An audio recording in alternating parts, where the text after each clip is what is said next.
29th, 2020 session of the Portland City Council. It's, of course, a virtual council hearing. So first of all, Carla, if you could call the roll just so I don't forget. Hardesty? Here. Udaly? Here. Fritz? Here. Wheeler? Here. All right, we're all here. Under Portland City Code and state law, the City Council is holding this meeting electronically.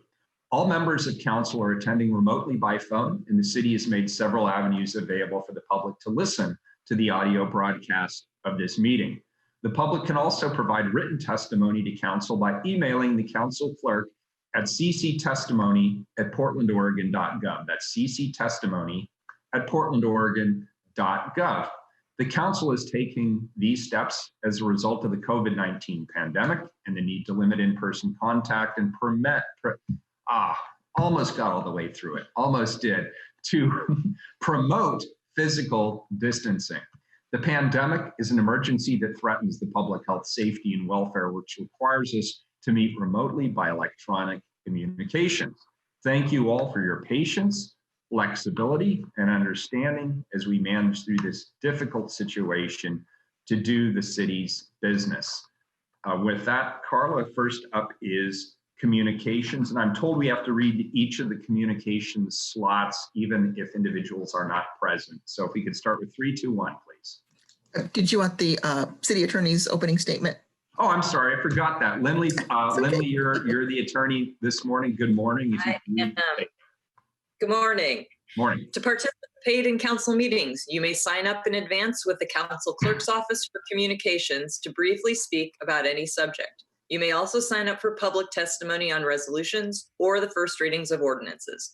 The published council agenda at portlandoregon.gov/auditor contains information about how and when you may sign up for testimony while the council is holding electronic meetings.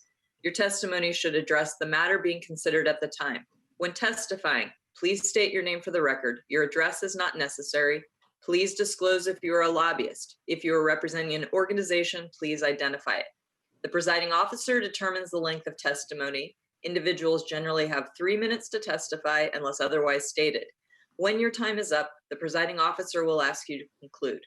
Disruptive conduct such as shouting, refusing to conclude your testimony when your time is up, or interrupting others' testimony or council deliberations will not be allowed. If there are disruptions, a warning will be given that further disruption may result in the person being placed on hold or ejected from the remainder of the electronic meeting. Please be aware that all council meetings are recorded. Thank you. Very good. And with that, Carla, item 3.2.1, communications, please. Request of Dan Gregorio to address council regarding sidewalks. He will not be speaking today. All right, thank you. Mhm. Next item, please, sorry. 322, request of John Carter to address council regarding challenges securing a. Is Mr. Carter with us? I am. I believe he is. Okay. Good morning, sir. Good morning. Can you hear me? Yes, very well, thank you. Okay, fantastic. Good morning, Mayor and Commissioners. We are in unprecedented times in which the social and economic conditions of the city have been shaken in a flash. I believe it's important to recognize, though, that the virus has accelerated an economic trend that was already well in motion, a relentlessly increasing cost barrier to live and participate in the city. How can it be claimed that we are moving towards an equity lens when the baseline to contribute to the fabric has been raised well beyond reach? In my experience in looking for a space to open our business, I saw plentiful commercial vacancies, but highly restrictive pricing and fee costs, such as triple net terms. Spaces remain vacant for months or years. Spaces that could be immediately ignited for productive use, needed community resources, and social connection. The city's urban landscape has beautiful bones, but so much of it has been hollowed out for the sake of profit potential. Why do these spaces remain vacant for so long? I see many factors at play, but I'd say speculative thinking is a leading cause. An owner-developer would rather keep a space vacant and write the loss of revenue off to nab a highly profitable future tenant, usually a deep-pocketed chain or boutique targeted to niche wealth. When profit potential shapes a city and becomes the end rather than a means to creating something of value and community connection, it warps who the city is for. We call it market rate, but when the market is only open to those positioned for high profit, shouldn't we question how the gate is measured and for who it is open? Many of Portland's businesses are in a moment of crisis. Those positioned for efficient profit may survive, many will sadly perish. The stage has been set for a massive reset. We need to put the conditions in place that refocus and reaffirm our city's penchant for localism. We need to open up opportunities for all Portlanders to build and contribute to our city's landscape, particularly racially and economically disadvantaged people that have been shut out in the past and will continue to be so within the confines of the current schema. Here are some suggestions to increase commercial equity and opportunity. Vacancy tax. Impose meaningful monthly penalties on owners and developers that opt to keep a space vacant for speculative purposes rather than lower the rental rate to widen the opportunity pool. Decrease permit fees and complexity for small businesses, grant incentive for businesses that offer direct community benefit, moratorium on corporate chains establishing new business within city limits unless they are employee-owned, tax and grant incentives for local businesses that operate under an equity ownership model. The house is not a home without the people to shape it. The market is an ever-heightening gate for access, and even if you make it, how to pay for the cost of participation is top of mind. If we are to have a dynamic, vibrant, equitable Portland, we need to fundamentally shift the rules of the game. I thank you very much for your time, and all the work that you're doing. Thank you. Thank you, Mr. Carter, for your testimony. We appreciate it. And we know you had to jump through a few extra hoops to get here to present this today. But you did an outstanding job, and we thank you very much for your participation. We hope to hear from you again soon. Thank you, Mayor. You bet. Thank you. Carla, next individual is item 323. If you could read that, please. Request of Elijah Cetus to address council regarding Zenith Energy. Mr. Cetus, are you on board today? Yeah, greetings, commissioners. Greetings. My name is Elijah Cetus. I'm an organizer with Center for Sustainable Economy. I also grew up in North Portland. I want to begin by saying thank you for your leadership you all have shown throughout this crisis, and thanks especially to Commissioner Udaley for your bold vision with the Slow Streets, Safe Streets program. There's no going back to normal because we're facing a crisis within crises. On Earth Day, while thousands of youth were digitally gathering to call for climate action, the Portland Tribune reported that the Zenith Oil Terminal was moving ahead with its expansion plans. They've already begun construction at their facility, this despite the Office of Community Technology denying them the required permit. In the midst of a global pandemic and an oil market crash, while we remain sheltered in place, Zenith continues to load crude oil onto ships that are now anchored offshore from California refineries. In a Superfund site and on soils that will liquefy in an earthquake, Zenith proposes to build new pipes and rail racks to bring in ships carrying a toxic chemical called MDI, which is derived from fossil fuels and which causes acute respiratory injury in workers. A recent Harvard study found that 1 micron increase in long-term exposure to fine particulate matter, like diesel emissions, is associated with a 15% increase in COVID-19 mortality rate. So that's a 15% higher death rate from this virus for someone living in Linton or St. John's and along the rail lines exposed to particulate emissions. This pandemic has demonstrated that there are no jobs without healthy communities, and Zenith is putting our community at grave risk. We urge you to bring Zenith to a public hearing so that they can answer to the community. And 2, we urge you to hold the facility to the standards of a new land use compatibility statement that reflects our 2035 comprehensive plan. They should not get an air permit before that. 3, we urge you to develop a fossil fuel risk bonding requirement for the Zenith facility to ensure that the company posts a bond with the city equivalent to the full cost of the risks that are now externalized on the public. But 4, and much more broadly, we urge you to lead on a just recovery from this pandemic, using funds from the federal stimulus and new municipal bonding opportunities to reinvest in a transition to a renewable, caring economy. A just recovery fund for workers impacted by the pandemic and the economic crash could assist people like the 129 employees recently laid off at Greenbrier's freight train manufacturing facility, or the undocumented workers who do not receive federal stimulus checks. The fund could put people to work building seismic retrofits, putting in place an industrial fire brigade in the CEI hub, outfitting low-income and unhoused communities with personal hygiene facilities and solar charging stations. And we should follow Burlington, Vermont's lead and directly invest in weatherization and energy efficiency upgrades for low-income residents and small businesses closed due to the virus. This framework could become a model for a broader reinvestment in the CEI hub and be supplemented from funds from the work now underway to operationalize fossil fuel response in Portland, starting with the Zenith facility. Portland Harbor needs a just transition, and the city can facilitate that process right now with skills training, job placement, ensuring community benefits. Time is up. And collective bargaining. Thank you so much. Thank you, Elijah. And we have a couple more people who want to comment, or at least one other individual who wants to comment on Zenith. And after that, I just have a few brief comments in response to your great testimony. Next individual, please, Carla, is item 324. Request of Eileen Fromer to address council regarding Zenith Energy. Good morning. Eileen, are you with us today? Thank you. I had to unmute. I'm here. No worries. Thank you, Mayor Wheeler, Commissioners Fritz, Daly, and Harvesty. I'm Eileen Fromer. I'm a third-generation Portlander and owner of both commercial and residential property in Portland. I have been active in efforts to harness fossil fuels for the past 6 years, including the ban on new large fossil fuel infrastructures. I'm also a member of 350 PDX and more recently the Stop Zenith Collaborative.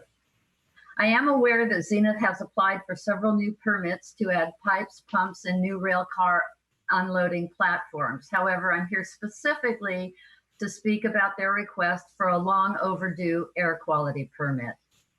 This request for an air quality permit gives the city an opportunity to question the legality of their operation of importing crude oil and using our air, land, and water to transfer crude oil and send it out of state as well as overseas. First, our opportunity is to inform DEQ that a new land use compatibility statement is a legal right required in order to issue any new or revised Title V air quality permit without the city's approval of land use. The last time the city issued a land use compatibility statement for the address at which Zenith operates was in 1995, and that was 25 years ago. A lot has changed since then. Under Oregon law, the city of Portland retains authority to ensure compliance with our comprehensive plan through the issuance of an LUCS. An LUCS is required for a permit renewal where DEQ determines that the permit involves a substantial modification or intensification of permitted activity. Specifically, a LUCS is required where the permitted source or activity relates to the use of additional property or of the physical expansion of the existing property. That was a quote, that last sentence. Zenith's well-documented plans to expand its pipeline system into McCall's property and dock clearly relates to the use of additional property and triggers the need for a new LUCS. Zenith's plans directly contradicts Portland's 2035 comprehensive plan. First, policy 6.48 states the city will limit fossil fuel distribution and storage facilities to those necessary to serve the regional market. Washington, California, and particularly overseas do not serve the regional market. Also, numerous comprehensive plan policies grant the city authority to protect citizens from the many health and safety hazards posed by Zenith, including protecting air quality, watershed health, climate impacts, and reducing fire and seismic risk. And I believe you have a copy of my testimony there with the specific policies I am referring to. We understand that Oregon— Time is up. Oh, all right. Well, thank you very much. Eileen, if you just have a few more finishing comments, if you can keep it to about 15 seconds, we'd appreciate it. Just that I understand that DEQ has raised concerns about whether their most recent comprehend has been acknowledged because it's being litigated, and it would just be a remarkable usurpation of local authority for DEQ to consider a 1995 permit adequate for today. Thank you. That's it. Good. Thank you, Eileen, and thank you, Elijah, as well. I just had a few quick comments here. First of all, I want to state for the record, once again, my unequivocal opposition to any expansion of fossil fuel infrastructure or transportation capacity in the city of Portland. I have spoken out very vocally against oil trains that go through the highly sensitive Columbia River Gorge scenic area. I'm equally concerned about oil trains in particular going through our densely populated neighborhoods. That creates an obvious public safety as well as a public health and environmental threat. I really like the thrust of your commentary, both you, Eileen, and Elijah, with regard to the opportunity around the stimulus package to help us move towards a regenerative economy. And that's something that I am highly motivated to do. And I think it's a great opportunity, frankly, as we see some companies laying off people, think Greenbrier, those individuals have skill sets where they could be retrained and potentially come in as part of the green infrastructure, the green planning, the regenerative economy. They have skill sets that could be wisely used in that regard. I also want to thank our colleagues at Multnomah County. As you know, the city and the county have both jointly invested in a fossil fuel risk assessment. That's an important step. And Elijah, I think in particular, that gets to the issue of bonding that you raised. And it's something I am very interested in. And I'm hopeful that that's something that could be implemented here. I think it's wrong that the public takes such a gigantic risk for the profits of a few private sector corporations. I do not think that is an appropriate trade-off for the people that I represent here in the city, and I will continue to fight for the rights for people who live here to live in a safe and environmentally sound and physically healthy environment. So I want to thank you for your participation today and reminding all of us of the importance of this issue. So thank you both for making the effort to be here as part of public testimony. I really appreciate it. And we'll see you again, I hope. In person, maybe next time. We'll see. Next individual, Carla, is item 325. If you could read that item, please. Request of Joanne Rees to address council regarding Lentz Town Center Development Phase 1 Auditor's Report. Ms. Rees, are you with us today? Yes, I am. Can you hear me? Very well, thank you. Welcome. Thank you. My name is Joanne Rees Lucchini. I'm a member of the Lentz Strong Housing Team, but I'm speaking for myself. Activism surrounding Phase 2 Lentz Town Center development was spearheaded by Lentz Strong, Green Lentz, accomplices in tenants' rights and houseless advocacy, and community groups at the forefront of Portland Mutual Aid. We are not associated with the Neighborhood Association. Lentz Town Center development, 22 years in the making, yet seemed to have happened overnight, boasted an official at January 2019 Prosper Community Conversation. PDC came and developers prospered, capitalizing on 22 years of historic disinvestment, city-sanctioned blight, deliberate depreciation of the livability of a community. 1 year later, an auditor's report on Lentz development indicated 20 years of investment with minimal evaluation. $200 million later, median family income in Lentz is down 24% from $46,000 to $38,000. Most of the so-called affordable housing in Lentz was at the 60 to 80% MFI, which in Portland is $81,000. Nearly 2/3 of Lentz residents cannot afford their rent due to stagnant wages and falling incomes. 23% of Lentz residents live in poverty, up 7%. Home ownership among people of color dropped from 51% to 41%. Lentz homeowners pay disproportionately higher property taxes. Less than 1% of funds went towards grants and loans to small businesses. Community livability grants, despite being announced, sometimes never get awarded. More than $1 out of 5, $41 million, went to administration and staffing. Lentz is a struggling, diverse community of neighbors. In the midst of the coronavirus crisis, faced with fears for health and financial ruin, the mantra of "we are resilient" is being replaced by "enough is enough." Plans for the Prosper property at 92nd and Herald must be reconsidered to reflect community needs of poor, working poor, and working class people. Our house's neighbors are being swept. Our renting neighbors worry about a catastrophic rent increase. Our home-owning neighbors are being steered by predatory real estate developers. Taxpayer-funded market-rate housing is not a solution. Lents has been victimized by urban removal as urban renewal. We are one of 4 neighborhoods most likely to be negatively impacted by residential infill. We demand an invitation to the table of the City Council work session to discuss the auditor's report and a seat on the Anti-Displacement Committee. Nothing about us without us. Thank you. Thank you, Joanne. I appreciate it very much. And I just want to note for the benefit of my colleagues that we will receive a presentation, a public presentation on the Lents audit in the not too distant future. And I do look forward to a public hearing of these issues. I think you've raised some very important points. The housing issue rings very true with me. The Portland Housing Bureau has made investments that have resulted in 476 units recently in Lents. But as you point out, that's not necessarily very low income housing. And I also just want to underscore that this council has made a huge commitment to what's called supportive housing.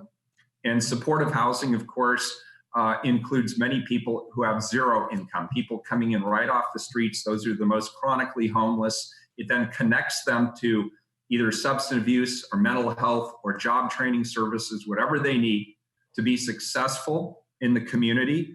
And your points, I think, underscore the significance of that. And as I mentioned earlier, as we go through our COVID recovery, we're thinking intentionally about households, particularly households with people of color, but we're thinking about all households that are lower income in terms of how to keep them in their housing, how to keep them stable, how to support essential household purchases, while at the same time supporting those small businesses that are making your community so successful. And I want to continue to see the conversations we've had with the Lents community, you and others. There are few neighborhoods in this community where people have as much resilience and spirit and love for their neighborhood as you do. And I want to thank you for that continued advocacy. So thank you for that. Am I still on? You sure are. Okay, I just wanted to bring to the council's attention that for that presentation in front of City Council, as far as I know, Lents Strong Housing Team has not been invited, nor has Green Lents, nor has PTU, Right to Survive, Sisters of the Road, Portland Assembly, or Symbiosis PDX. So I'm just reiterating again that we did most of the legwork for phase 2 development, and that we are watching very carefully who is now claiming credit and using our voices to go and self-promote. Neighborhood Association was very little involved with this, neither was East Portland Action Plan, et cetera. So I'm just reminding that again. Thank you very much. I appreciate you. Yeah, and you're right. Nobody's been extended an invitation because we have not set the date yet. And that's going to be dependent upon the audit being completed, but it's my understanding that audit will be completed soon. So nobody's been invited yet, just to be clear. The date has not been set.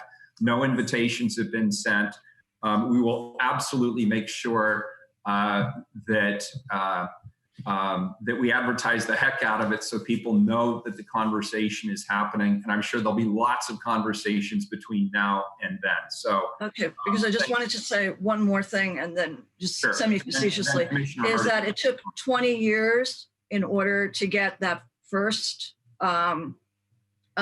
audit done. So I'm 61. I don't want to be contacted by Ouija board to be given any feedback on the second audit. Thank you. Yeah, thank you. And I wasn't here 20 years ago. No time like the present. And I will absolutely make sure I keep my Ouija board in the box. Commissioner Hardesty. Thank you, Mayor. I just wanted to remind our communication speaker that we have not scheduled RIP yet, and there will be lots of opportunities for people to come. It is not an invitation-only event. It will be a public hearing. And no one is excluded from public hearings that don't act appropriately based on the rules of engagement. I look forward to us continuing that conversation. I absolutely believe we must get RIP done as quickly as possible. I will disagree with Rebecca about, with Joanne about whether or not RIP is a good or a bad thing, but I certainly look forward to the community engaging in the conversation. Thank you, Mayor. And Mayor, by the way, you are on today. I didn't have to say anything on Zenith because you covered everything. So you must have had lots of coffee this morning. Thank you. Indeed, I have. I have indeed. All right, that completes. Thank you very much. That completes communications for today. Carla, have any items been pulled off of the consent agenda? Yes, Mayor, we've had a request for item 330. Okay, very good. And that is a council request, is that correct? Correct. Commissioner Hardesty's office. All right, we'll take that up next, just so I don't forget to take it up. But in the meanwhile, Carla, could you please call the roll on the remainder of the consent agenda? Hardesty? Aye. Udaly? Aye. Fritz? Aye.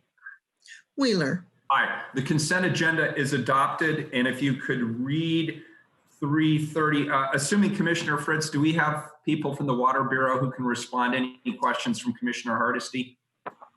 Yes, and I have a statement as well. Okay, very good. Carla, could you kindly read 330 for us?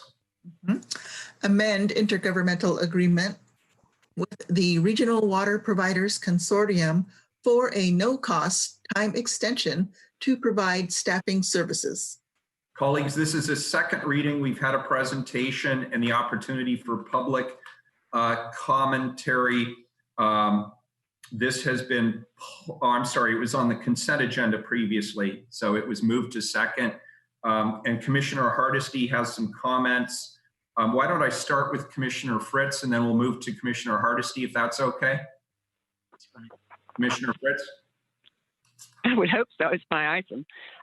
So it's quite unusual to have a second reading pulled from consent, and I have not had an opportunity to talk to Commissioner Hardesty about this, but just so that everybody at home knows, the purpose of the ordinance is to authorize a no-cost 5-year extension to the intergovernmental agreement between the City of Portland and the Regional Water Providers Consortium. There are 23 water providers in the consortium, and just to be clear, it's not just the jurisdictions that use Bull Run Water, Portland Water Bureau water. In fact, the City of Newburgh recently joined, despite being outside the metro area. They're in Yamhill County. Commissioner Hardesty, it's similar to the Regional Disaster Preparedness Organization, which I believe you participate in. This is absolutely good government. It's all of us working together on best practices, water conservation, emergency preparedness, developing water supply planning and resiliency tools, and sharing information like the Water Infrastructure Finance and Innovation Act financing. So it's an example of Portland being a good partner to jurisdictions in the region. Everybody pays proportionate to the size of the jurisdiction, and so we pay approximately a third of the dues for the consortium. We provide oversight for the 3.6 full-time equivalent staff, but that's reimbursed, including 30% overhead, which is paid for by all of the members proportionately. With that, I will be happy to entertain Commissioner Hardesty's questions. Thank you, Mayor. Thank you, Commissioner Fritz. And my apologies for not asking these questions last week. I was a little focused on another agenda item last week and didn't ask these questions. I'm grateful for your presentation. And my question really has to do with, this is a 5-year extension. I absolutely applaud the consortium. It is the right way to do business. But as we've all been reading, there are unhappy water customers, especially water customers who know their rates will increase based on the activity that we will be undertaking in the near future. And so my concern is always, when we have a contract where we pay proportionally, is whether our cost goes up if someone drops out of this consortium. And what is the impact on the city's budget if in fact that happens? I know that there are several East County cities that are talking about disengaging from water services with the city of Portland. And so because this is a 5-year agreement, I just want to understand specifically what the financial risk the city is taking and actually signing an additional 5-year agreement when we don't know whether or not we have cities that will be stepping away from Portland for its water supply. So with all due respect, that's what I just said was these are not only the customers of the Portland Water Bureau. Lake Oswego, Newburgh, Tualatin, this is a partnership of water providers. It doesn't make any difference whether the Bull Run wholesale customers decide at the end of 2026 that they no longer want to buy Bull Run water.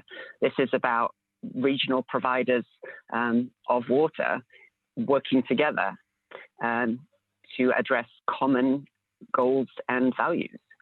If you have specific questions, Commissioner, Rebecca Geisen, the lead staff is here. If you'd like to ask any more questions. Yes, I'm here. Commissioner Hardesty. Thank you. I think Commissioner Fritz did a good job of explaining the difference between the customers who are negotiating to use our water supply and this consortium's work. That was where I was unclear. Rebecca, if you'd like to add anything, I'm open to that.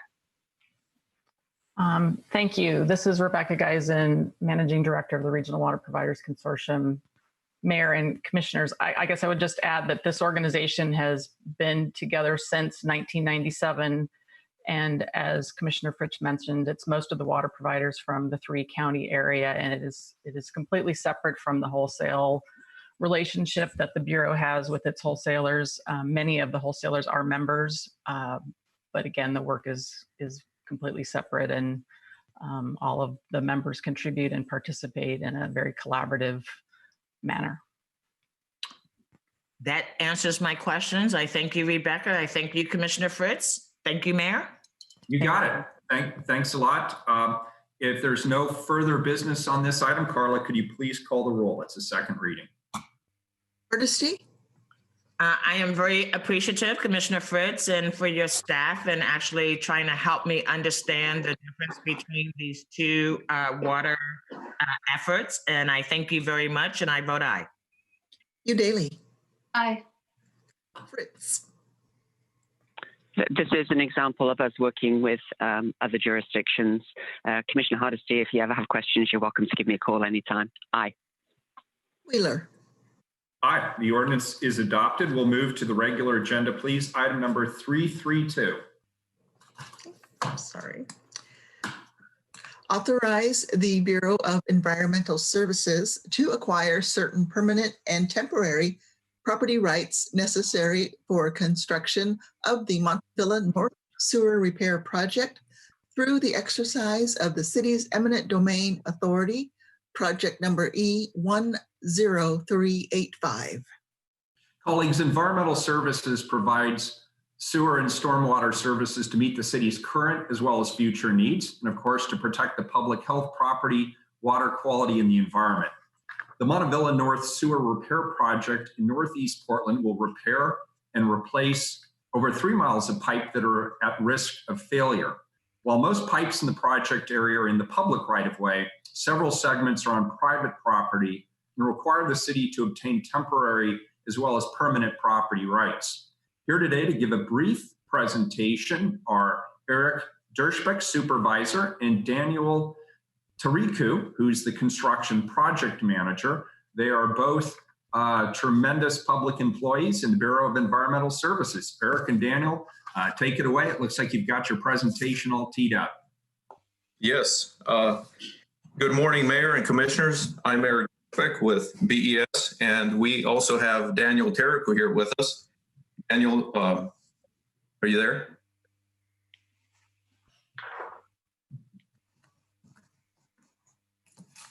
We are. We don't know about Daniel. Oh, there's Daniel. Daniel, are you good? I'm here. All right. Hello. Hey, how are you doing? Fine, thanks. Thank you for the overview, and we will kind of briefly go over and touch on the outreach conducted to date, specific requests for the city to be authorized to give us the ability to offer just compensation to use eminent domain authority. As mentioned, these are sewers that were installed in 1910, 1960, so they're anywhere from 50 to 100 years old. They vary in depths anywhere from 2 to 26 feet.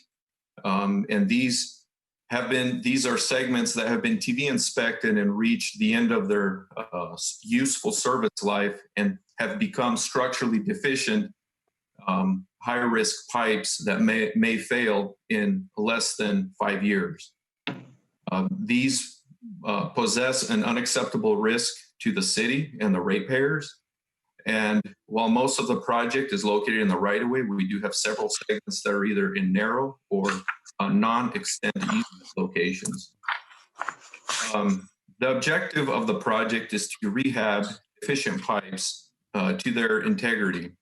They're looking to use proven methods to eliminate surface roughness and root intrusion and restoring joint integrity. Next, Daniel will go into the overview. So the solutions toward achieving that objective include open cut excavations, cured in place, pipelining, CIPP, and pipe bursting for whole pipe repair, spot repairs for main line extensions or main line sections use open cut excavation. Work areas have narrow easements from 2 feet to about 5 feet, and at some locations, none. Disturbances will intrude into private properties where we will need to shore excavated material, backfill equipment, and access to and from the work location.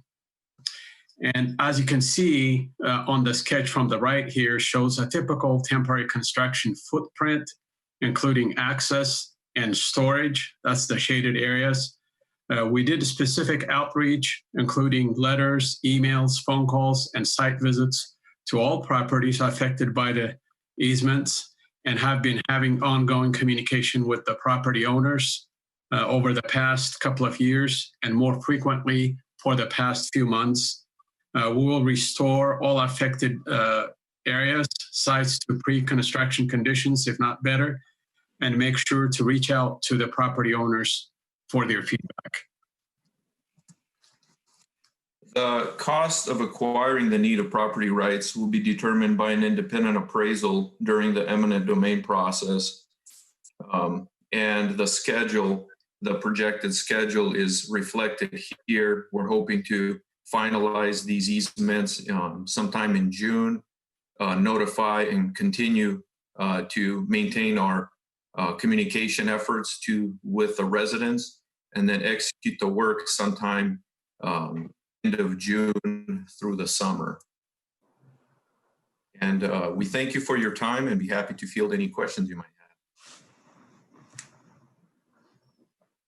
Colleagues, any questions? Let's see here. I've got to go to the thing. Commissioner Fritz has a question. Thank you very much.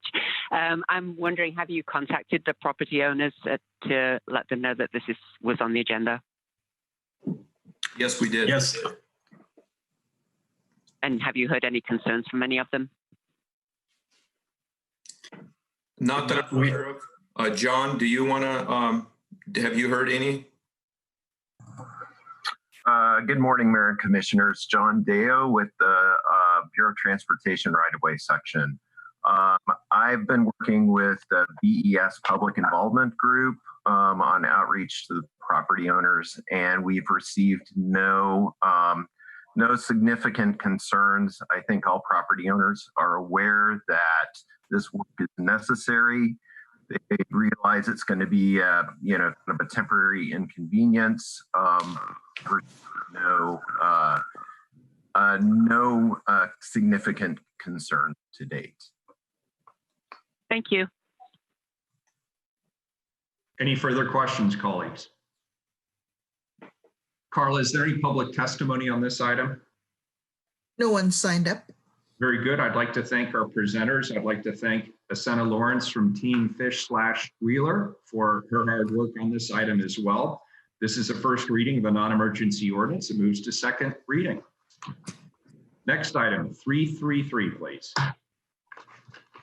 Grant a one-year temporary revocable permit to Crown Castle Fiber LLC for wireless communications services in the city. Colleagues, this is the second reading. We've already heard the presentation and had the opportunity for public testimony. Any further discussion on this item? Carla, please call the roll. Hardesty? No. Daly? Aye. Fritz? Aye. Wheeler? Yes. Thank you to all for your work on this, particularly the Office for Community Technology. Next up is item 334. Extend a contract with Motivate International, Inc. and increase the contract value for continued operation of the bike share system in an amount not to exceed $750,000. Commissioner Daly. Thank you, Mayor. Before introducing these items, I'd like to make a motion to accept the substitutes for the ordinance Exhibit A and the financial impact statement for item 334. The amendment will read, replace the ordinance Exhibit A and the financial impact statement with the proposed substitutions mentioned in the Tuesday memo. These substitutes change the date, the amended contract ending, the amended contract ends from December 31st to August 1st. Commissioner Fritz. Second. Okay, very good. We have a motion from Commissioner Daly, a second from Commissioner Fritz. Any further discussion on the substitute? Carla, please call the roll on the substitute. Wait, I got a question. Commissioner Hardesty has a question before we call the roll. Thank you, Mayor. I've been having a hard time getting off of mute for some reason. So we're changing we're extending the date until August rather than December.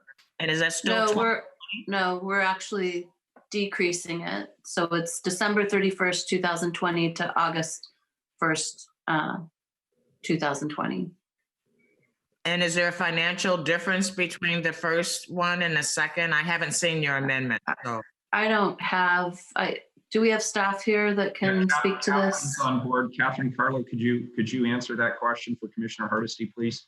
Yes, happy to do that. Can you hear me? Yes, very well. Thank you. I'm Catherine Chiarlo. I'm with the Bureau of Transportation, managing the Active Transportation and Safety Division. And Commissioner Hardesty, there is no, and Commissioner Daly, there is no financial impact to the city. There's actually no impact for the extension at all. And we can explain that a little bit further.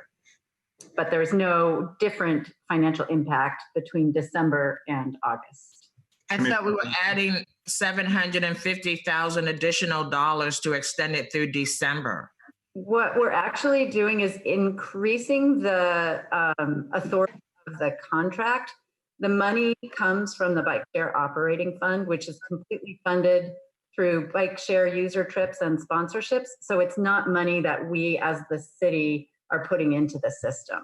That's the way the contract's been structured all along. And the extension of the contract and the additional authorization is so that more can be paid, but the city itself isn't paying that per se. Thank you. And my very last question, I appreciate your responses so far. My very last question is are we reducing the time because we anticipate a new RFP going out soon? Yes, and we can talk about this in a little more detail, but we are in the final stages of negotiation of an RFP that's been on the street. We've had 2 responses and we are in final negotiations with those 2 respondents and expect to have a contract very soon.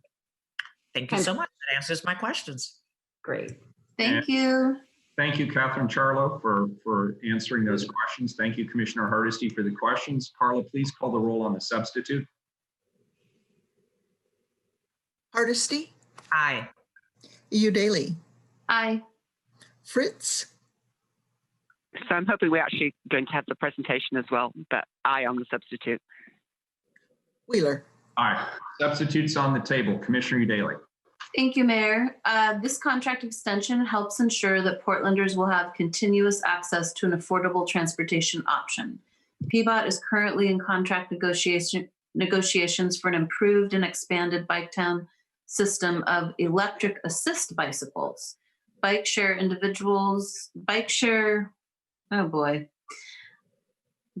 provides individuals a way to meet essential transportation needs while observing social distancing requirements.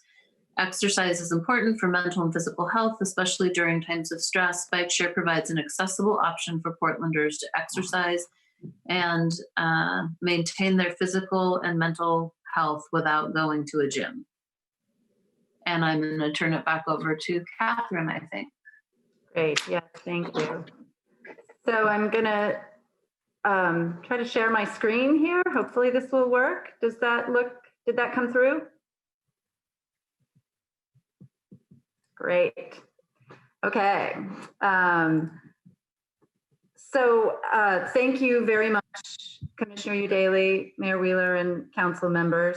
The ordinance in front of you today, as we talked about briefly before, will extend the term and increase the purchasing value of our contract with Motivate International, which is the company that is currently operating our bike share system, Biketown.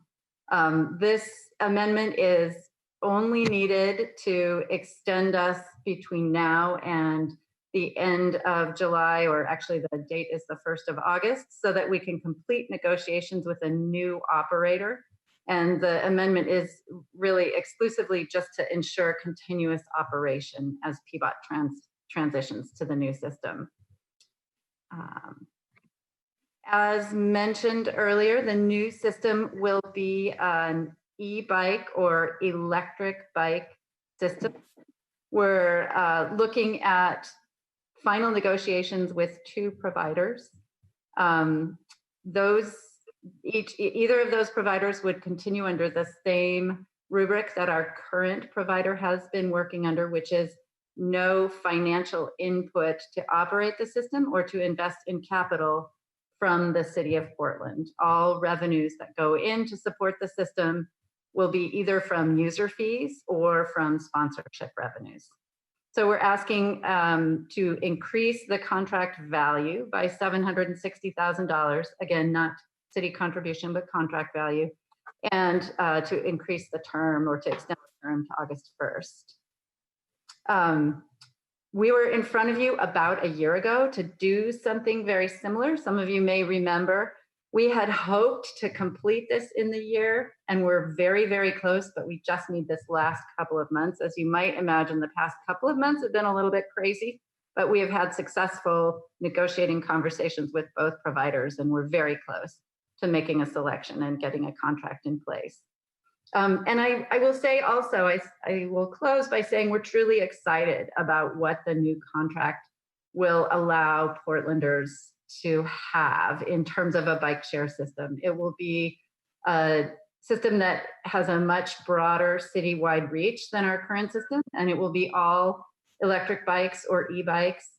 We are excited about that. What we've seen in other cities is it really expands the number of people who both can use the system to meet their daily needs in terms of where they're going and where they're located, but also it allows people who may not have a lot of experience bicycling to go farther more efficiently. So again, just concluding, short contract extension to provide continuous service, no impact on the city budget. And I'll turn it over to Steve, my colleague, Steve Hoyt-Macbeth, to give you a little more information about Biketown and specifically the COVID response work we've been doing. Thanks, Catherine, and good morning, commissioners and mayor. I wanted to talk about Biketown as part of the COVID response and recovery strategy. And as part of that, I wanted to provide a brief preview of our next presentation to you in a few months, which will be the new operator contract for the dramatically expanded electric bike share system that Catherine just mentioned.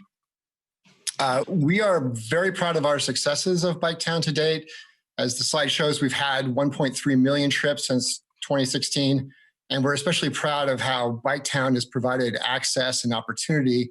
Our Biketown for All members, who over 800 community members living on low incomes, including our houseless neighbors, ride Biketown at the highest rate among our membership and at some of the highest rates actually in the country.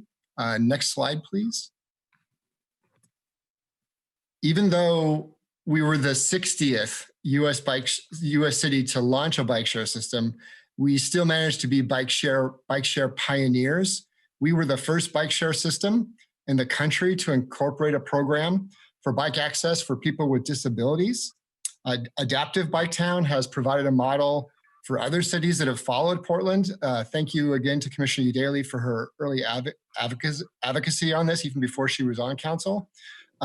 With Chicago, Detroit, Oakland, Indianapolis, and New York kind of following Portland's model for increasing adaptive bike access throughout the country. Portland was also the first US bike share system to require its operator to meet hiring requirements for people from our historically underserved communities. Next slide, please, Catherine. These successes around ridership and accessibility and opportunity will be especially important as we begin the transition from stay at home. We know that people are going to feel anxiety about this transition, and we believe that will affect people's transportation choices. And from a congestion and a pollution standpoint, the last thing we want is to have everyone who can to start driving everywhere. And especially for our community members without access to a car, we want to provide them more choices. Next slide, please, Catherine. This expanded electric bike system will provide a non-polluting individual means of transport that allows for physical distancing. Because of the assistance of the small electric motor, as Catherine mentioned earlier, Biketown will be even more attractive and accessible to driving alone. And the extension into parts of East Portland this year, with expansions to other parts of the city in 2021 and 2022, will provide this option to more Portlanders and commuters. Next slide, please. And now I would like to talk briefly about Biketown's current COVID-19 response. In this stay-at-home phase, Biketown has a role to play for people who must make essential trips, such as our frontline workers, especially with people for no or lower levels of car access. Biketown allows a travel choice that allows people for physical distancing. And in several cities around the country, especially ones that have a higher transit rate than us, is actually augmenting the transit service. Just as a aside, we were talking to our colleagues with the Chicago Department of Transportation a couple of weeks ago, and during the COVID pandemic, the bike share station now with the highest ridership in Chicago is adjacent to a major metropolitan hospital. On April 6th, we dramatically discounted our ride rates to provide Portlanders who need to complete essential trips with a convenient and affordable transportation choice. Biketown's pay-as-you-go plan is reduced to only 1 cent per minute with a one-time 10-cent sign-up fee for new pay-as-you-go members. We originally reduced these rates for the month of April, and today we are announcing a continuation of this reduction for the month of May as well. And although our ridership is still dramatically below what it was last year at this time, after instituting this highly discounted pricing, we've seen ridership increase over 70%. And we're excited today to announce to you that on Monday, PBOT received a $7,000 emergency response grant from the Better Bike Share Partnership to support this extension into May. That is it for our presentation this morning. We very much appreciate your time and are here for any questions you may have about our cleaning protocols or anything else. Thank you very much for your time. Thank you, Steve. Commissioner Fritz, then Commissioner Hardesty. Yeah, Steve, if you could just tell us about how are the bikes cleaned between uses, and then I have another question after that. Thank you, Commissioner Fritz. So we have, with our operator Motivated, instituted 2 enhancements of the cleaning protocols for Biketown. So what we are doing, what our operator Motivate is doing now is every time bikes are serviced at a station, so our rebalancing crew, our crews go to stations to do a lot of different things. One is to make sure that there are bikes at the station, or make sure there are open spaces to park at the station, to swap batteries of bikes, or to do spot inspections of bikes for maintenance issues that users have flagged from using the system. So when any of these things happen at a station, all of the bikes at that station are then cleaned. When bikes are brought into the depot for service, all of those bikes are cleaned. In the vans, all high contact surfaces are cleaned at the beginning of shifts. The staff are wearing gloves when they're out there, and they're also recommended to wear face coverings as well during that. So that is what I have on the protocols. Is there a new instruction to riders to wear gloves as well? Thank you very much for bringing that up, Commissioner. I forgot to bring that up. So we have when you check out a bike at a station or end a bike trip at a station, you receive via the BikeTown app, you receive a push notification on your phone, which encourages you to wash your hands and to take other actions to make sure you're safe. It's a very short message. Everything but a space on that. I'm not sure that actually helps, because then you're going to touch your phone with your hands that you haven't washed it. But anyway, I appreciate the thought. I want to go back to what has always been my concern about these bikes, which is people not wearing helmets, including some of the photographs that you have in your presentation. And I've been assured since the beginning of this program that because the bikes are clunky and slow, that there's less of a concern with when people have crashes.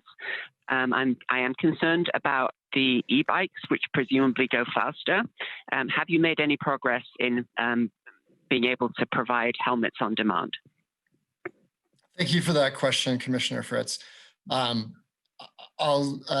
get to your question, but I just do want to make sure that we share that from the beginning, our BikeTown for All members all receive a free helmet as part of the program. So for folks who may have financial barriers to securing a helmet, we provide them a helmet with the system. We have continued to have challenges in trying to find a solution for on-demand helmet provisions. We're pursuing such a solution with a vendor who then went out of business, and we are continuing to just try to figure out ways that we can make helmets more accessible. And at this point, I don't have a solution that we've been able to find. I was talking actually just last month with the former provider in Seattle who had made, I think, the most headroads into this, and to talk to him about his ideas. But we are still challenged by the on-demand nature of providing helmets and the complexities of providing clean helmets to people between rides. Yeah, I know it's been a challenge, and I appreciate you continuing to work on it. I would hope that in the contract that you're working to negotiate, there will be an indemnification of the city, that if somebody does have a crash, that we are not liable for that, any injuries that are. And I'm seeing Catherine Charlo nodding, so that I'm glad that you've got on that. My final question and or concern is, again, regarding the speed of these bikes. When I'm walking in my area, I'm having a particular difficulty with cyclists who, by nature of the bike lane being next to the curb, the cyclist is right next to the curb, and in some places there isn't a 6-foot sidewalk. In many places there isn't a 6-foot sidewalk, and particularly when they come up from behind, there's no opportunity for me to leap into the bushes or try to climb the wall that's next to it.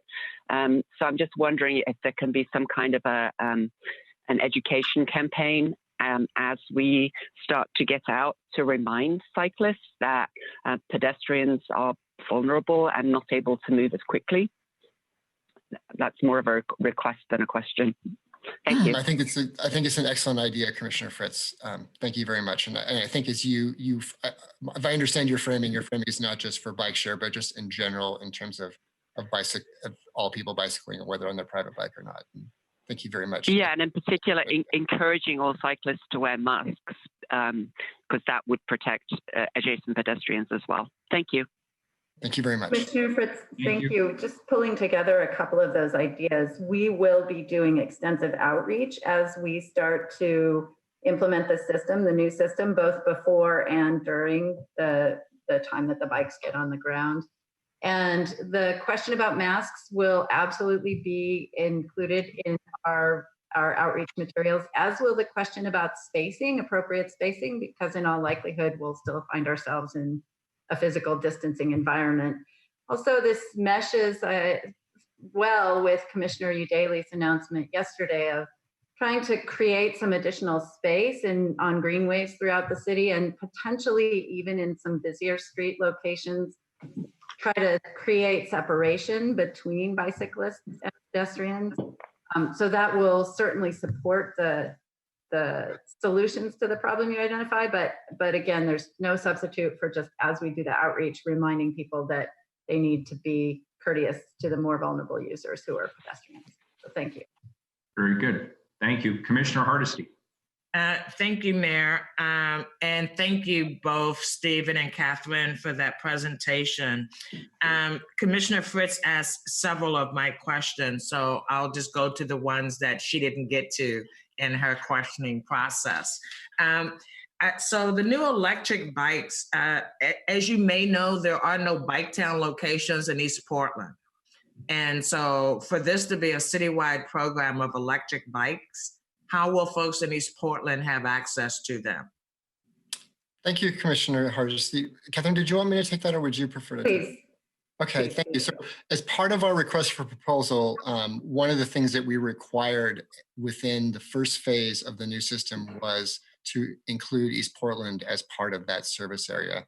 So as part of this new system that we will launch in 2020, East Portland, not the entirety of East Portland, but a significant part of East Portland will be included in that service area in 2020 with further extensions in the following years. So that was something that was very important to us and something that when we presented to council last year, that we had stated that we were going to do, and that was part of the RFP. And so that is a required component of the system, which will actually make our system one of the largest service areas in the country just because of the kind of the large landmass of Portland.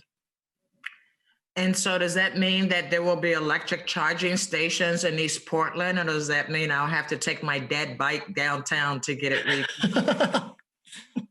The way that the bikes will mainly be recharged during the first phase is by the operator, similar to what we actually do now, even though the battery that's on the Bike Town bike now is purely for charging the computer that's in the bike. Most of those bikes will be swapped. There will be, depending upon which operator we choose, there will be a small number of bike charging stations or none in the first phase, but so the bikes will be charged pretty much the same way system-wide in that first phase. So, and we actually, as part of the service levels that we're requiring and negotiating with our providers, we're actually requiring a higher service level in East Portland than we are in the rest of the city. So it's just something that we've really tried to make sure that we paid close attention to the needs of our community members in East Portland.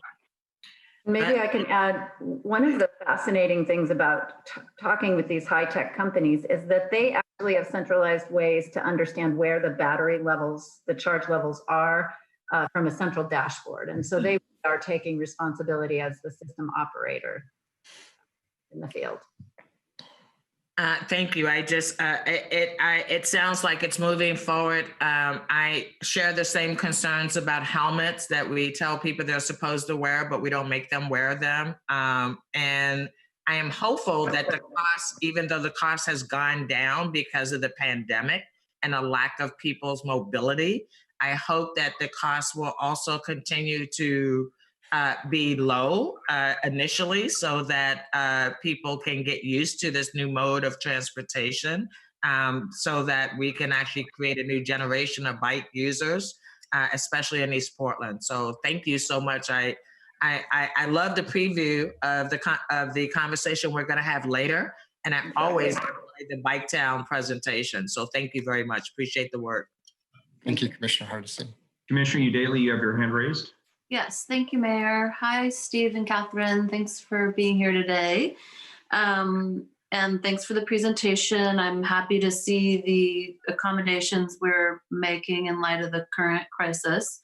And I have a couple questions. State and local laws require that e-scooter riders wear a helmet, although we know that many don't. What does the law say about e-bikes and helmets? Commissioner, I am afraid that is an obvious thing that I forgot to prep myself on. I don't believe they're Oh, I know the answer to that. But I want to make sure. So I would prefer to get back to you, Commissioner, and copy the rest of the offices to make sure I'm providing accurate information. Sounds like Catherine has an answer. Yeah, Catherine. The answer that I will give you today is that bikes are not, bicycle riders are not required by state law to wear helmets unless they're 16 and under.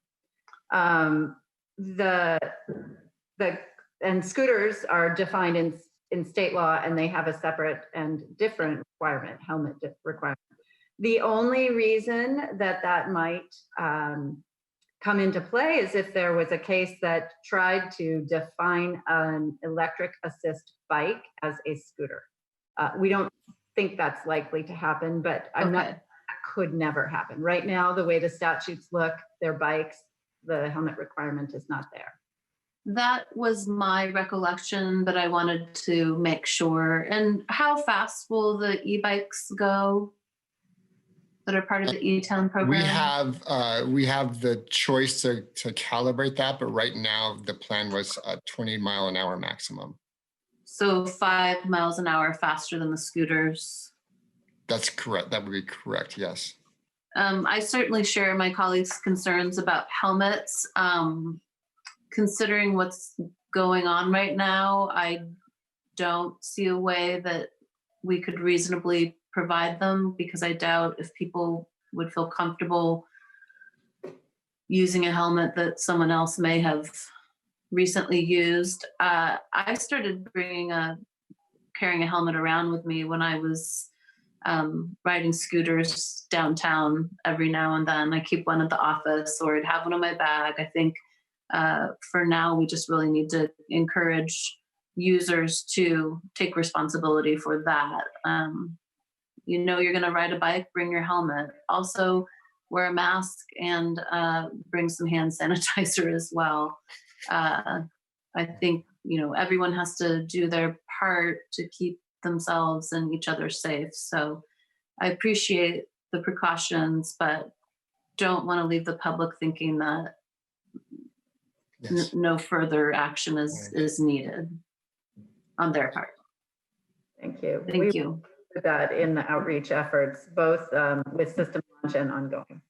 Yeah, and in all my messaging about the slow streets, safe streets, I have been encouraging people to wear masks, even though, again, we don't require it. We know it's the best practice, and especially people who are moving quickly and breathing heavily, whether they're running or riding a bike, they should be wearing a mask, which doesn't sound like fun at all to me. So I've been taking leisurely strolls with my mask on. Thank you. And Commissioner Daly, I just was checking through the magic of the internet to clarify what I think Catherine had suggested, is that you are not required to wear a helmet if you're over 16 years of age, if you're riding an electric bike as well. Oh, good. Thank you. But it's a really good idea. Yes. All right, good. Any other questions on this item? It's an emergency ordinance. Seeing none, Carla, please call the roll. And also, we did not have anybody sign up to testify. Oh, yeah. Thank you for reminding me to ask. Do we have anybody signed up for public testimony? We do not. Thank you, Carla. You're please welcome. Call the roll. Hardesty. I am so thrilled with the work that you've done on the bike program. It is clear that you've been listening to the city council. It is clear that you are trying to ensure that we have equitable distribution of bikes throughout the city of Portland. I'm really proud of the work that you've done, and I look forward to maybe riding an electric bike in my own neighborhood sometime this year. Knock on wood. Maybe it's next year, but we'll see. I vote aye. You, Daly. Well, thanks again, Steve and Catherine. I'm very pleased with this, and I'm excited to learn more about the new contract, and especially appreciative of you continuing to advance our equity goals. As Steve mentioned, I called out the city for not having an adaptive option for people with disabilities, and we managed to create something, although it's not equitable. I'll put it that way.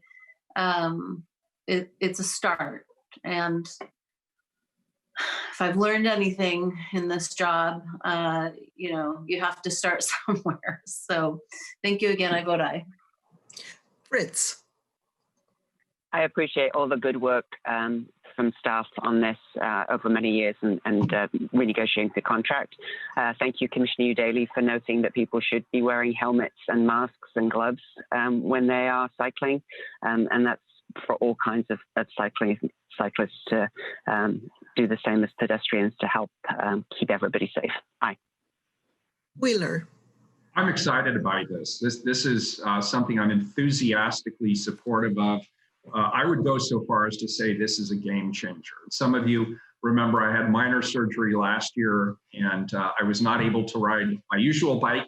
So I started riding one of the bike share electric bikes that's provided through the city fleet program, and I immediately fell in love with it. The reason I call it a game changer is it provides, I think, mobility in two really interesting ways. Somebody here said that it would inspire the next generation of bike riders. I actually think it's not only going to inspire the next generation of bike riders, I actually think it transforms transportation in a way that all generations will benefit. And in fact, I think you'll see a lot of older adults who would not rent a bike share, a typical manual bike, who will in fact enthusiastically embrace e-bikes. And maybe people with minor disabilities, people with knee problems or hip problems or whatever else will find that, hey, while they may not be able to trudge up a bit of a hill on a regular bike, they will actually find that an e-bike can be literally effortless in terms of moving around. And to Commissioner Hardesty's great questions around East Portland and access to this new opportunity, I actually think East Portland could be the big beneficiary from a transformation towards e-bikes, because you have to go longer distances. And I really enjoyed the fact that now I can get on an e-bike at City Hall, and I can go all the way to East Portland on an e-bike, on a charge, and get all the way back, and I can wear a suit and not even break a sweat. So it's really a fantastic alternative. It certainly meets our climate action goals. It addresses our transportation goals in a meaningful way. And the big hang up for me has just been the cost. I have the benefit of using a city issued bike, but if you go to any bike store in Portland and you look at the cost of buying your own e-bike, it is prohibitive for most people in this city. They are still thousands of dollars even for a basic e-bike. So the fact that we're now going to have this as part of our short-term rental fleet in the city of Portland, for me, it's just truly exciting, and I appreciate the Transportation Commissioner, Commissioner Daly, and the transportation team at PBOT and our private sector partners who are engaged in this. I predict this is going to take off, and it's just going to keep on going. This I predict will be the game changer that we've been looking for in the bike share program. And so I enthusiastically vote aye. Thank you for your hard work, all.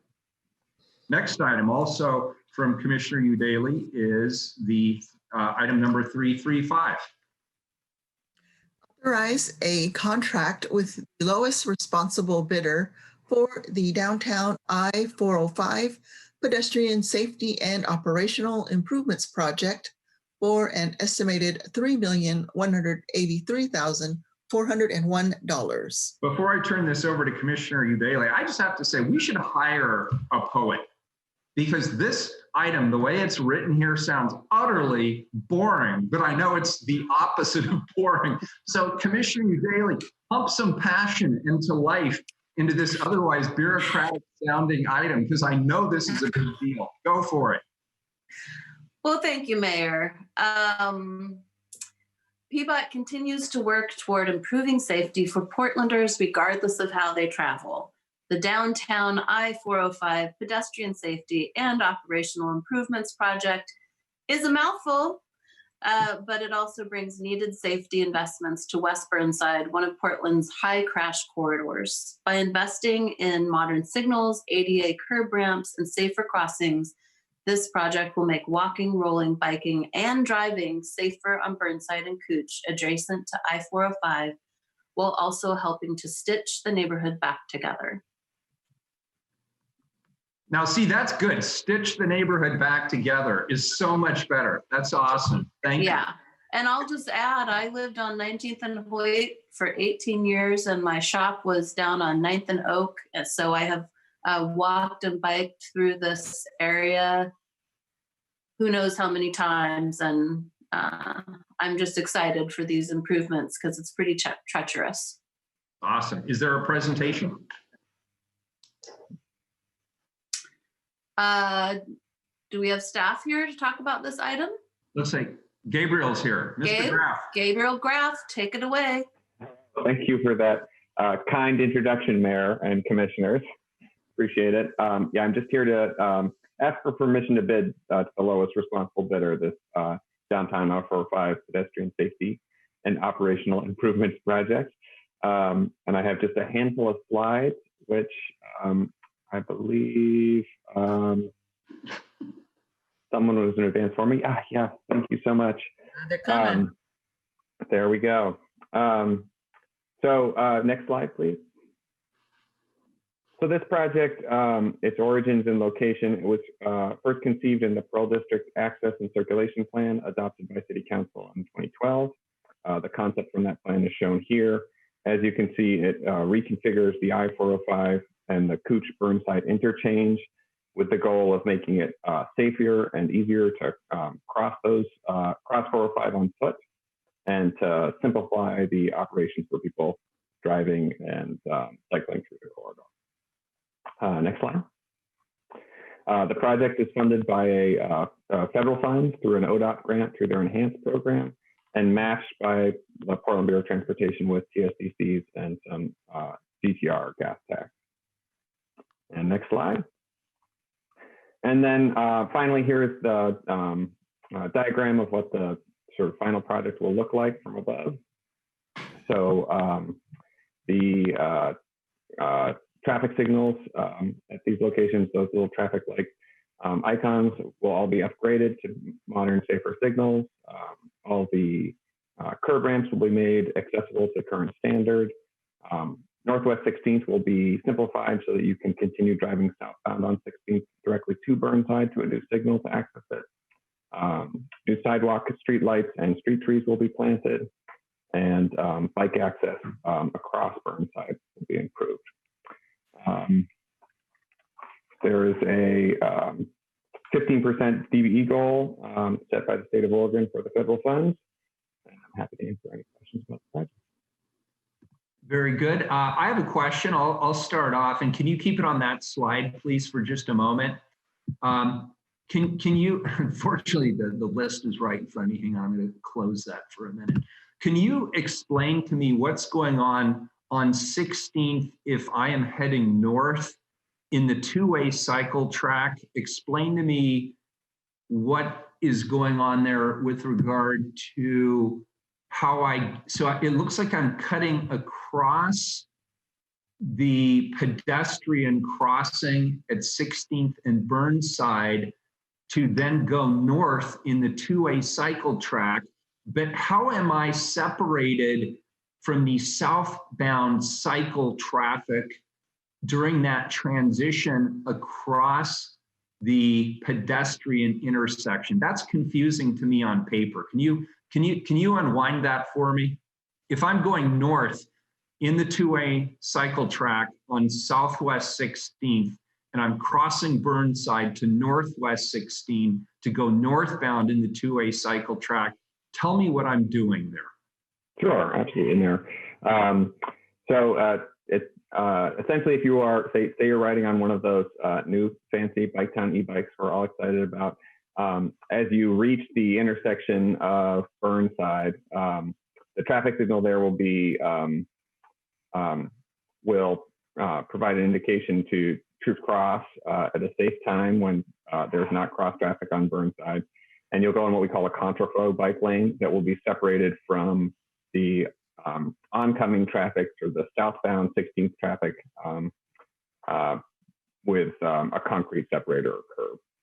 So the concrete separator, and I'm sorry to dwell on what seems like such a small thing, but the truth is, if you have a green light on Southwest 16th heading north, you could be going at a fairly fast rate of speed through that intersection, particularly for people who maybe are trying to push the yellow a little bit on that. How are you going to make that quick decision to go right through the pedestrian crossing and then know to immediately turn left without interacting with somebody on a bike coming southbound through the same intersection, while at the same time trying to not hit pedestrians crossing in that crosswalk? Do we have any similar crossings in the city of Portland that you could point me to so I could understand how that's going to work? Mayor, I'm sorry, I can't think of one that springs to mind. It is a unique crossing, but I think so. It's like, it's an offset intersection, and also as a driver, you can't go through on it, right? They're opposing. 16th is opposing when it approaches Burnside. The way the signal will operate at that sort of 16th and Burnside location will be for drivers northbound and southbound. Burnside would stop, so no one on Burnside would be moving, and then the lefts would go. So people would be able to make lefts. The rights would go. People would be able to make rights. And when the lefts are going, there's no conflict for people walking or biking across the street. Okay, so the walkers are going to go separately from the bikers. Is that correct? The walkers will have we call a leading interval, so they'll have a head start. Okay, because I noticed you've specifically designed that as an ADA accessible crossing. And I'm not trying to put too fine a point on this, but I just want to acknowledge that bicyclists, once they get around the corner, will have to make a decision to do an S-turn through an ADA compliant crosswalk, and then make sure they don't end up going into oncoming traffic on Northwest 16th. They have to thread that needle and go into the northbound bike lane, which is a two-way bike lane. So I just want to flag that as something that I know your team can solve that engineering and safety issue, but I just want to flag it as something that struck me as a potential conflict zone if it's not done really, really thoughtfully. So that's not really a question. I'm just saying flag it. Let's make sure we're really thoughtful about it. And it sounds like you're already working towards that. Thank you, Mayor. Thank you. And I have to get back to the participants list. Commissioner Hardesty has her hand up. Thank you, Mayor. My question was really similar to yours. This is probably one of the worst convoluted intersections in downtown Portland, and it's really difficult for any mode of traffic to get through. And so I guess my question is very similar to the mayor's, is whether or not this is going to be a huge safety improvement for all modes of transit. Walking in this area is just taking your life into your hands if you're trying to walk even down Burnside. And so I guess that's my bigger question, is how is this going to improve pedestrian safety in this part of the city? Thank you, Commissioner. So there's a couple of elements that are specifically, I think the primary goal of the project is really the safety of pedestrians and and better facilitating the crossing of for people trying to get across 405. You can, as you sort of note, you can really see how this local street network, excuse me, was really kind of torn apart by 405 being constructed here. So on Cooch, at Cooch at 16th, today, if you are in a car driving southbound on 16th, there's what we call a slip lane that allows you to go from 16th to 15th. And in this diagram here, the sort of a dark gray plaza with some trees in the middle, we're closing down that slip lane. So what it means is there's fewer times you have to cross a crosswalk and be exposed to unsignalized vehicular traffic to get across. Now those, you can walk in a straight line, the crossings are fully accessible, and there's fewer of them. And a similar approach is being taken on Burnside. Did that answer your question? It does, thank you. Could I ask one more question? My eyes are a little bad trying to look at this little tiny map and see all the crossings is a little challenging, but I think that it did answer it. Thank you. Thank you, Commissioner. Gabriel, could I ask one more question? You answered this, but I want to make sure I understood the answer to your question. So the crosswalk at 16th and Burnside will only be signalized for bikers or for pedestrians at any given time. It will never be signalized for both. Is that correct? Yes, my understanding, and I can confirm this and get back to you, is that the signal operation that signal the people walking will have what we call a leading interval. So and we do this. This is a common practice where the pedestrian, the walk light for people crossing the street will go before other people do. So the pedestrian gets a head start out into the intersection. Okay, I'd really like you to confirm that. And obviously, the paint's not going to hit the pavement for quite a while, and this is even a first reading. But I'd like further clarification on that, or maybe you could just report it to Commissioner Daly as our transportation commissioner. I'm really leery about just the idea of crossing an ADA pedestrian crossing and people having to make a quick decision about who has right of way and whatnot. Something just doesn't feel right to me about that. So if you could dig a little deeper on that, I'd appreciate it.